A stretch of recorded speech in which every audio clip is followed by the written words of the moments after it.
Everyone, is everyone ready? Yes. We'll make a start. Welcome to the Ruskin College graduation ceremony. It's lovely to see you all here, especially the new graduates who are in the front here. And today is about you. Graduates, would you like to stand up and turn around? So everyone can see you. Let's have a little round of applause.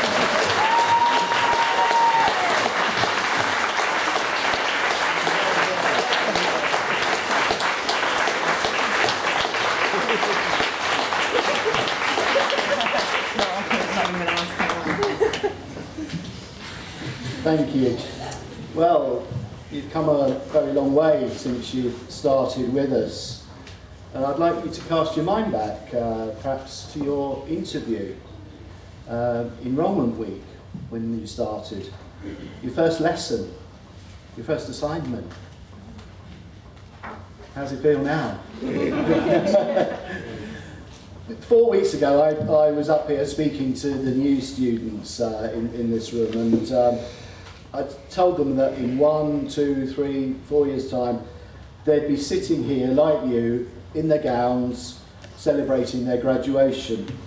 But of course, first, they need to go to classes, they need to study hard, pass their assessments, and of course, you've done all of that. And you should be really proud of what you've achieved. Many of you started at Ruskin 3 years ago when we opened this new building. And I remember how amazed the new students were at the facilities we were offering. They said things like, is this really for us? And some of them thought they'd be taught in old porter cabins out the back by the bins, where my office is. But we wanted you to have the best possible facilities that we could provide. But of course, the college isn't about buildings, it's about people.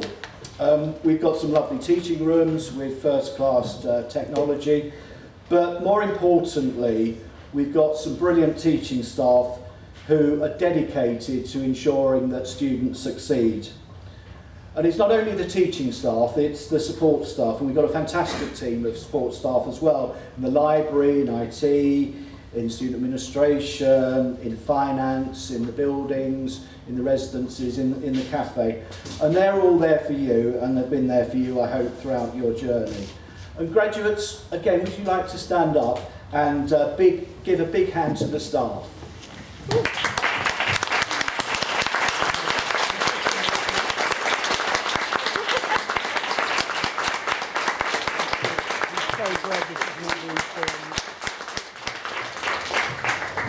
Thank you.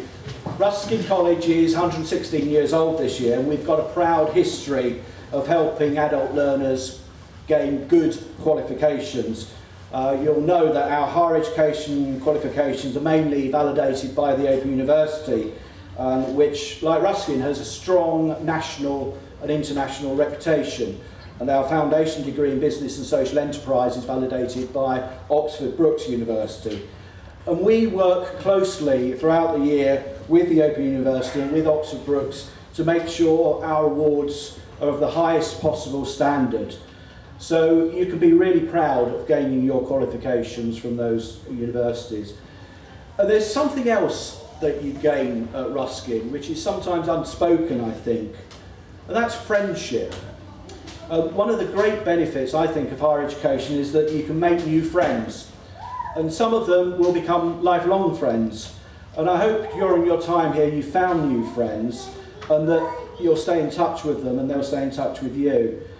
And some people say that once you've been at Ruskin, you can never escape. This is my cue to the staff to hum The Great Escape. Former students keep in touch with us all the time. Every year we have groups of former students come back and meet here and visit the college, have a wander around, relive old memories. And the Ruskin Fellowship has an annual reunion here. So, moving on, graduates, you're embarking on a new phase in your lives post-Ruskin, with new qualifications and I hope new friends. But I'm sure you couldn't have got it through it without the help and support of your family and friends, some of whom I'm sure are here today. And that help and support will, I'm sure, come in a variety of ways. words of encouragement, especially when you had to submit an assignment, practical help, things like lifts to the college, looking after the children, helping with IT problems, probably all of those things and more sometimes, much more, and just being there for you.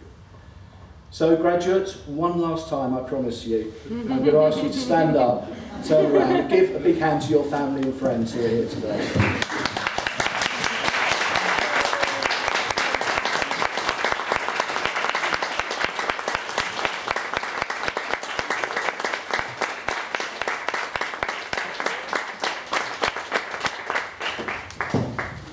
Thank you. Ruskin has given you opportunities, and I hope we've helped you change your life and given you a new direction. Part of Ruskin's mission is to transform the communities, groups and societies that you've come from.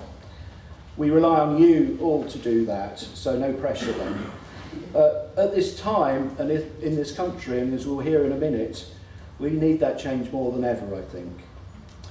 I wish you all the best, both in your future studies for some of you and in your future careers for some of you. But before all that, I hope you enjoy this special day. Thank you.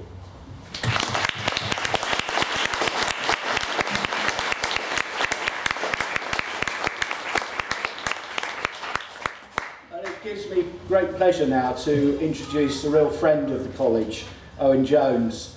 Many of you will know Owen. He's an award-winning journalist, author and campaigner. He's one of Britain's best-known political commentators on the left today. He's the author of 2 best-selling books and has won great acclaim for his writing in the media, including in The Guardian, The Independent and The New Statesman.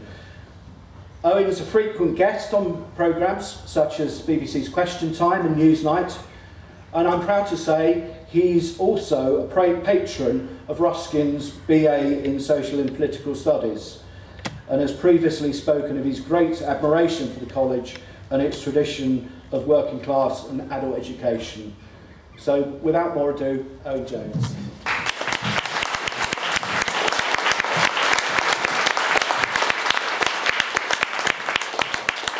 Well, thank you for that, and it's an honour to be back again. And it's funny whenever I start speaking, because half of you think, who's this cocky 12-year-old who wanders in the front?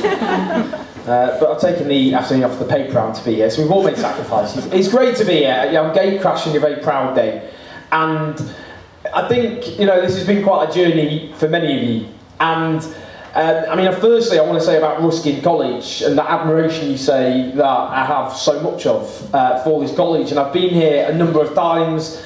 And I'm very proud to support Ruskin College, because what Ruskin College is about is transforming people's lives, but also society as well. It's my passionate belief that education isn't a privilege, it's a basic right.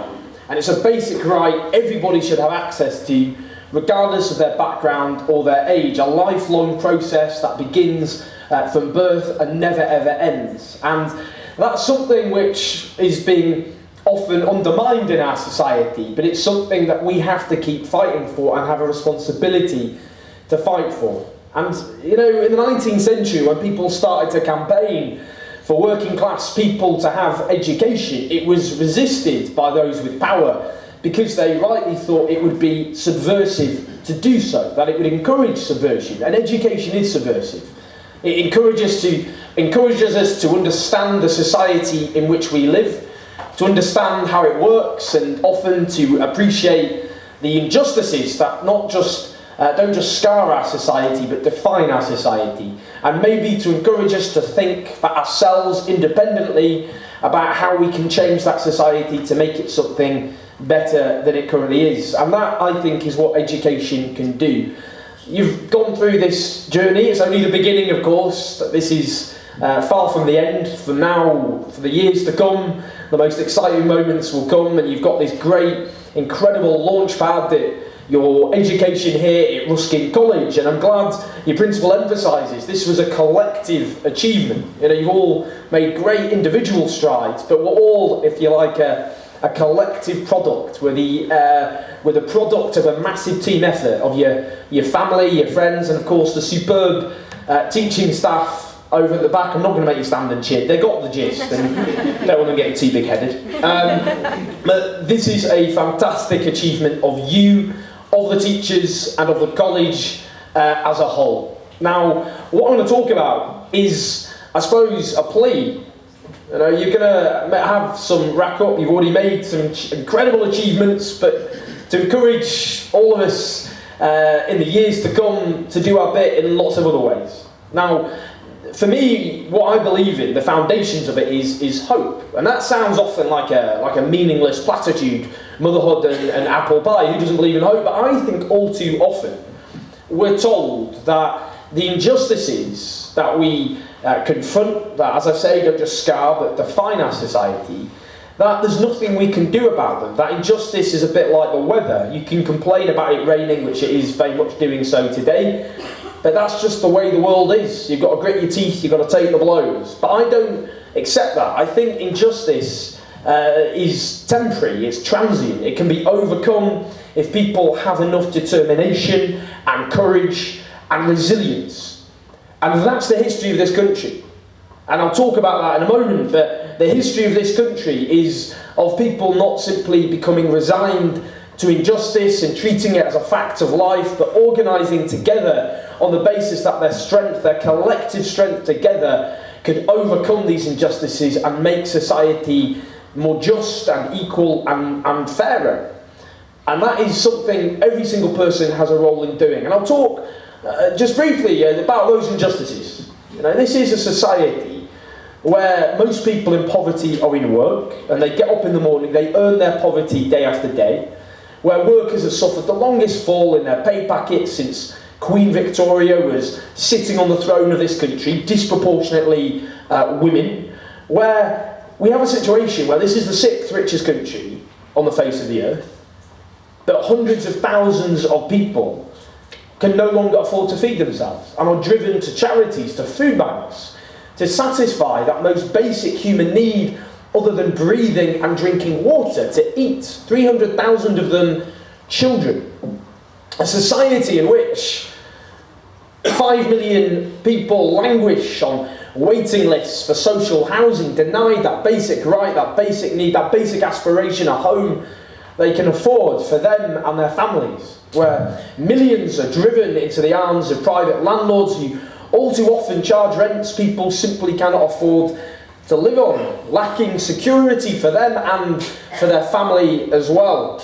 It's a society where young people get text messages sometimes at 6 o'clock in the morning telling them if they have any hours that day, often to get no work whatsoever. And it's a return to a supposedly bygone era where dock workers marched to the yard and they stuck their hands up hoping to get work, often to go home disappointed. No paid leave, no paid maternity leave, forget about that, no pensions. Can't build a life with security in those sorts of circumstances. You know, I'm a plastic northern. I've sold out and betrayed my northern roots. I live in London. And London is a booming, thriving city. But it's a city where oligarchs snap up these new build properties and they leave them vacant, whilst 1 in 4 young people grow up in an overcrowded home, damaging their health, their education and their well-being, robbing them all too often of security and stability and dignity. Now, this is a society where if you are at the top, the rules can often be very different than they are for the rest of us. Now, this country was plunged into disaster by the banks. Now, they weren't bailed out by free market dogma, they were bailed out by the state. They became the most lavished benefit claimant in Britain, but with one key difference. So few conditions attached to the support that they got from the state. Hundreds of billions of pounds of money after they plunged this country and so many other countries into economic calamity. Paying more bonuses than every European Union country put together. Not lending to small businesses, choking off a recovery from a disaster they had caused in the first place. All that money, but so little last in return. But compare that to others. Compare that to people often thrown out of work precisely because of the behaviour of those people at the top. That support, that pathetic, measly, derisory support, ever more conditional or simply stripped away altogether. And I'll give you an example. A 60-year-old man called Stephen Taylor an army veteran, and he was unemployed, desperately looking for work. And if you're 60 years old and you're out of work, it is tough. But he was trying, this army veteran. And in the meantime, he was selling poppies for the Royal Legion. He was selling poppies for maimed and injured former comrades of his, including in a supermarket where he applied for work but was unsuccessful. Now, he had his benefits stopped for 4 weeks on the basis that his volunteering for the Royal Legion showed he wasn't trying hard enough to look for work. And I guess I ask what sort of society we live in, where those people at the top can plunge this country into economic calamity and the state will come rushing to their support and give them all the support they need with very few strings attached. But if you are a 60-year-old army veteran looking for work and volunteering for a charity, then that support can be taken away altogether. And that is socialism for the rich, and it's capitalism for the poor. That the state is there to support you, regardless of your misdemeanours, if you're at the top, but if you're at the bottom, then you have to pull yourself up by your bootstraps, even if, to borrow Barack Obama's phrase, you don't have any boots. Now, I don't think this is inevitable. I think it is unjust. I think it's monstrously unjust, but I think it's unsustainable. And it doesn't have to be like this. And that's what they want us to believe, that this is just inevitable, it's the way of the world, you just have to get on with your lives and do the best you can. But that isn't how things work. Or it's not how they should work. And the way they always try and get away with it is they try and turn us against each other. And this is the thing, you know, if I say that the wealth of the richest 1,000 Britons has doubled in the last few years, even during one of the greatest economic traumas in the history of this country, which is true, and I say, well, maybe they can afford to pay a bit more tax at a time when so many people are struggling, they're not going to be out on the streets if they do.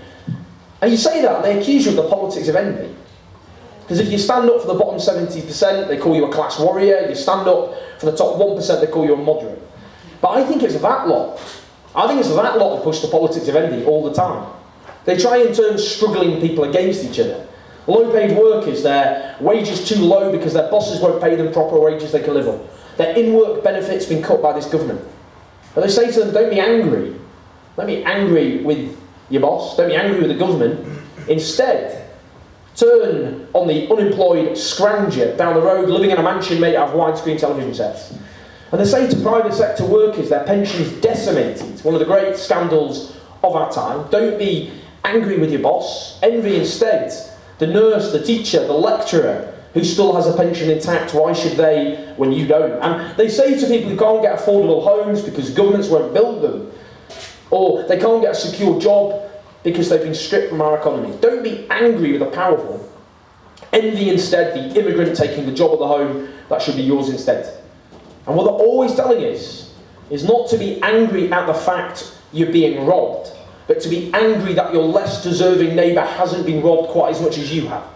It's the politics of divide and rule, because they know when we're angry with each other, we're not angry with those who are actually responsible for the problems that scar and define our society. Now, it seems to me, ever since that crisis in 2008, anybody but those at the top have been expected to pay. Junior doctors are out protesting today. Junior doctors, whom we all rely on, without whom the National Health Service would collapse. These are people motivated, above all else, by wanting to care for people and look after them, and they save our lives and they keep us in good health, and now they're being expected to work longer hours with up to 30% less pay. It's monstrous. What do we want to do? Do we want to just rid the NHS of doctors and drive them away? Do we want overstressed doctors who can't properly do their responsibilities because they're so unbelievably overworked and stressed? At the same time, give me another example. Working people, patronised by this government, this hard-working Britons doing the right thing. And these hard-working people doing the right thing are now having their tax credits decimated by this government. 3 million working families. 3 million. They're going to have £1,350 less to live on every single year, when already they're struggling in many cases to make ends meet. Millions of others will have their tax credits cut as well. What will that mean? Well, it will mean their kids will grow up in colder homes, they will have fewer hot meals in their bellies, they will have parents who lie awake at night ever more stressed about how we're going to pay those bills. I don't think it has to be like this. But the reason I have optimism and hope is because I know that our ancestors had to fight far more insurmountable odds than the ones we face today. That everything we have, all the rights and freedoms we have, many of them now under attack, they weren't given to us as acts of generosity by the powerful, but won because people struggled and fought, often at great personal cost to themselves. And we think about that history. You know, the Tolpuddle martyrs in the 1830s who were transported to Australia for the crime of organising a trade union, and hundreds of thousands of people they took to the streets to demand their return. I think of the other early trade unionists who fought for the rights and dignity of working people. I think of the Chartists of the 19th century, the world's first great working class political movement who fought for democracy.